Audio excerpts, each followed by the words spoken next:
Malappuram പുളിക്കലിൽ വ്യാജരേഖയുണ്ടാക്കി voter പട്ടികയിൽ പേര് ചേർത്തെന്ന ആരോപണത്തിൽ LDF സ്ഥാനാർത്ഥിക്കെതിരെ കേസ്. 16-ാം വാർഡ് സ്ഥാനാർത്ഥി KO നൌഫലാണ് മൂന്നാം പ്രതി.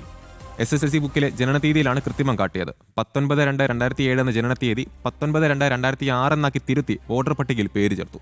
കേസിൽ പെൺകുട്ടി 1-ാം പ്രതിയും അച്ഛൻ 2-ാം പ്രതിയും സ്ഥാനാർത്ഥി 3-ാം പ്രതിയുമാണ്. വിവരങ്ങളുമായി ശിവദാസ് കൺവെന്റ് ചെയ്യുന്നു. ശിവദാസ്, 3-ാം പ്രതിയാണ് സ്ഥാനാർത്ഥി.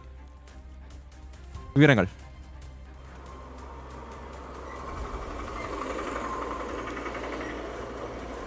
മലപ്പുറം ജില്ലയിലെ പുളിക്കൽ പഞ്ചായത്തിലാണ് ഇത്തരത്തിൽ വ്യാജരേഖ ഉണ്ടാക്കി പെൺകുട്ടിയെ വോട്ടർ പട്ടികയിൽ ഉൾപ്പെടുത്തിയിരിക്കുന്നത്. ഈ സംഭവം പിന്നീട് കണ്ടെത്തുകയായിരുന്നു. ഇതിൻ്റെ അടിസ്ഥാനത്തിലാണ് സ്ഥാനാർത്ഥിക്ക് എതിരെ ഇപ്പോൾ കേസെടുത്തിരിക്കുന്നത്. നിലവിൽ 3-ാം പ്രതിയാണ് ഈ സ്ഥാനാർത്ഥി. LDFിൻ്റെ സ്ഥാനാർത്ഥിയാണ് ഇത്തരത്തിൽ കേസിൽ ഉൾപ്പെട്ടിരിക്കുന്നത്. 16-ാം വാർഡിലെ പുളിക്കൽ പഞ്ചായത്തിലെ 16-ാം വാർഡിലെ KO നൌഫൽ ആണ് 3-ാം പ്രതി ആയിരിക്കുന്നത്. കേസിൽ 1-ാം പ്രതി ഈ പെൺകുട്ടിയാണ്. അതോടൊപ്പം തന്നെ 2-ാം പ്രതി ഈ പെൺകുട്ടിയുടെ അച്ഛനാണ്.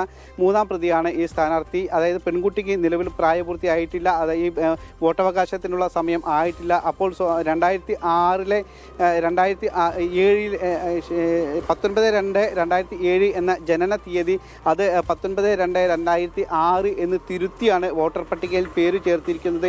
ഇത് കൃത്യമായി കണ്ടെത്തുകയായിരുന്നു. അപ്പോൾ ഈ പെൺകുട്ടി വോട്ട് ചെയ്യാനുള്ള ഒരു നിലവിൽ അതിന് ആയിരുന്നില്ല. കാരണം വോട്ട് ചെയ്യാനുള്ള പ്രായപൂർത്തി ആകാത്തത് കൊണ്ട് തന്നെ വോട്ട് ചെയ്യുന്നതിന് വേണ്ടിയിട്ടാണ് ഇത്തരത്തിൽ ഒരു വ്യാജരേഖ ഉണ്ടാക്കിയത്. ഇതിന് പിന്നീട് കൃത്യമായി തന്നെ പരിശോധനകൾക്ക് ശേഷം ആണ് ഇത് കണ്ടെത്തുകയും പിന്നീട് ഇവർക്കെതിരെ കേസ് രജിസ്റ്റർ ചെയ്യുകയുമാണ് ഉണ്ടായത്. നിലവിൽ പുളിക്കൽ പോലീസാണ് ഇത്തരത്തിൽ തേഞ്ഞിപ്പലം പോലീസാണ് ഇതുമായി ബന്ധപ്പെട്ട് നിലവിൽ കേസ് എടുത്തിട്ടുള്ളത്. പരാതിയുടെ അടിസ്ഥാനത്തിലാണ് കേസ് എടുത്തിട്ടുള്ളത്. എന്തായാലും ഇതിൻ്റെ വരും മണിക്കൂറുകളിൽ വരും ദിവസങ്ങളിലുമെല്ലാം തന്നെ ഇതിൻ്റെ തുടർ നടപടികൾ ഉണ്ടാകും. അമൽ, ഏതായാലും തെരഞ്ഞെടുപ്പ് അടുക്കുമ്പോൾ കള്ളവോട്ടുകളും വ്യാജരേഖകളൊക്കെ ഉണ്ടാക്കി തെരഞ്ഞെടുപ്പിനെ നേരിടുകയാണ്. അക്രമ രാഷ്ട്രീയത്തിനുള്ള ഒരു ഇതോടെയുണ്ട് CPM-ന്.